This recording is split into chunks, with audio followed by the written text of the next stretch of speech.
NT Ramarao గారికి Bharat Ratna award ఎప్పటి నుంచో రావాలనే డిమాండ్ దశాబ్దాల నుంచి ఉంది. ఎప్పటికప్పుడు వస్తుందనే అనుకుంటున్నారు. పాములపర్తి వెంకట నరసింహారావు గారికి అలాగే ఎన్టీఆర్ గారికి ఇవ్వాలని మేమందరం తర్వాత కాలంలో డిమాండ్ చేశాం. పివి నరసింహారావు గారికి కేంద్ర ప్రభుత్వం 2024లో ఇచ్చి మంచి పని చేసింది. ఎన్టీఆర్ గారికి ఇవ్వలేదు.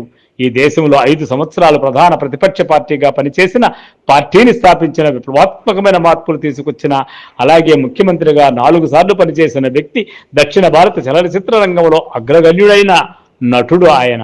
ఇలాగా ఎంతో మందికి ఇచ్చినప్పటికీ ఎంతో మంది తిరస్కరించినారు.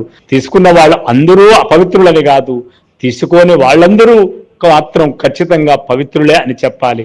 ఎందుకంటే వారు కొన్ని విలువలకు కట్టుబడి తీసుకోలేదు. వారు తీసుకున్నా తీసుకోకపోయినా వారి పేరు అజరామరంగా చిరస్థాయిగా ఉన్నప్పటికీ తీసుకోకపోవడానికి కారణాలు వాళ్ళ ఆత్మాభిమానం ఎక్కడో దెబ్బతిని ఉంటుందని మాత్రం మనం అర్థం చేసుకోవాలి. ప్రభుత్వాన్ని, వాటి విలువల్ని, వాటికి ఉండే పద్ధతులు వాటికి ఉంటాయి. వీళ్ళు తీసుకోకపోవడానికి కూడా కొన్ని ప్రధానమైన కారణాలు ఉంటాయి. కాబట్టి అర్థం చేసుకుని మనము వారిని అభినందిస్తూనే ఉండాలి. వారి యొక్క కృషిని మనము చెప్పుకుంటూనే ఉండాలి, పొగుడుకుంటూనే ఉండాలి. అలా తరగని గనిలాంటి కీర్తి కలిగిన గాయని జానకి గారి గొప్ప వ్యక్తిత్వాన్ని మనము అభినందించాలి. సో ఫ్రెండ్స్, జానకి గారి కథనం కానీ మీకు నచ్చినట్లయితే మన విశ్వ రివ్యూ ఛానల్ని సబ్స్క్రైబ్ చేయండి, లైక్ చేయండి, షేర్ చేయండి. ఐ యామ్ విశ్వనాథ్, విశ్వ రివ్యూస్.